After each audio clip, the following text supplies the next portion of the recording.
Gold diviners, what's the chance of you finding which shoebox, the 10 shoeboxes, the lump of gold worth $2,000 or whatever it was, and they claimed, well, they would do it 100%.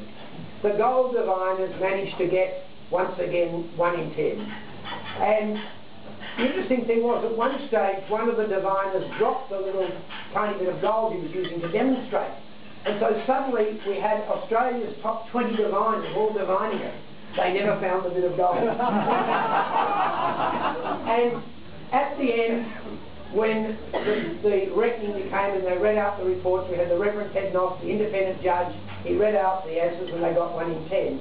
Within minutes, they were all rationalising and coming up with an explanation. One of them was, it doesn't work if there are sceptical people present.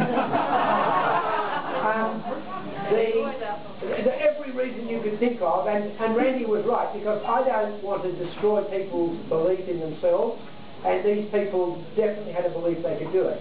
Now, Randy said, Dick, all it is idiomotor reaction, where the brain thinks it's there, and it's moving the rods subconsciously. And did he give me a fantastic demonstration of that? Because the next day, a reporter came in and interviewed Randy and said, look, Randy, it doesn't matter what you say, I believe in divining. My dad did it, I can do it. And so Randy said, oh, well, look, just hold on, Dick, can you get a speaker magnet from the warehouse? So we rushed down and we got a speaker magnet. And he said, now, I'm going to set the speaker magnet. Oh, first of all, he checked with the divining rods. He got the reporter to hold the divining rods. And he said, now I want you to walk past the speaker magnet. And, of course, the rods get pulled over towards the speaker magnet. And so then he said, now what we're going to do is we're going to put the speaker magnet in this little cardboard box which he did, and he sat it on the edge of the table. And he said to the reporter, now what I want you to do is to go past the speaker magnet, but use your muscles and everything to try and stop the rods from moving over towards the magnet. And I'm about to say, this is ridiculous, Randy. We know it's not a pull on the rods. It's just in people's minds. Anyway, so the reporter went backwards and forwards past the box, and every time he couldn't stop the rods from going over to the box. So after he did that 3 or 4 times, Randy said, oh, that's interesting, and lifted the cardboard box. By sleight of hand, he'd removed the magnet. It wasn't there. And wow, that's proof, because even the journalist said, I can't believe it.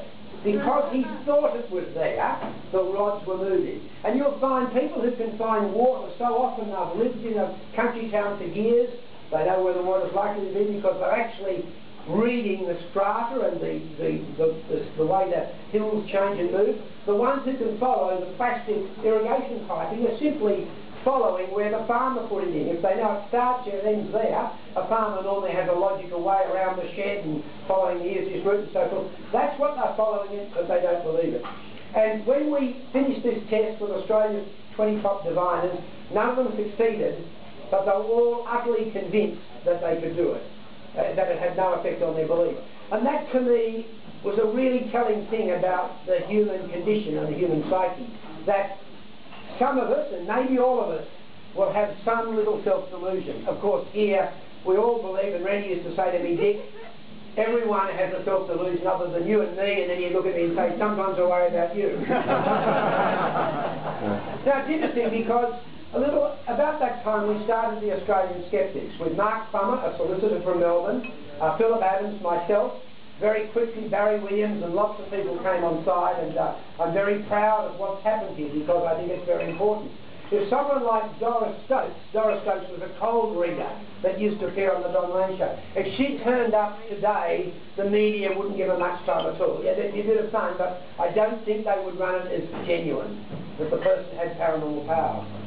Of course, it's worked against me as a public figure. I remember when the Australian Skeptics gave the late Peter Brock the Bent Spoon Award.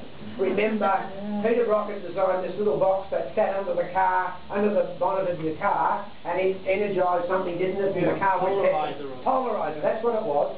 Well, Peter Brock rang me up and said, Dick, you've got to stop the Australian Skeptics from presenting me with the Bent Spoon Award. And I said, Peter, they're a mob of nutters, I wouldn't have any control over them. Now, seeing isn't believing. It's interesting because when I started Australian Geographic, we ran an article on the Tasmanian tiger. And it was going to be a sceptical article. Many people believe the Tasmanian tiger still exists because it's seen in Tasmania. So what I got my researchers to do, I said, I want you to do a map of Tasmania showing all the sightings. Well, not only did they do that, they said, Dick, and there must have been 150 evidence that Tasmania had sightings everywhere, but then they did a map of Australia with all the sightings on mainland Australia. We had Tasmanian tigers all across.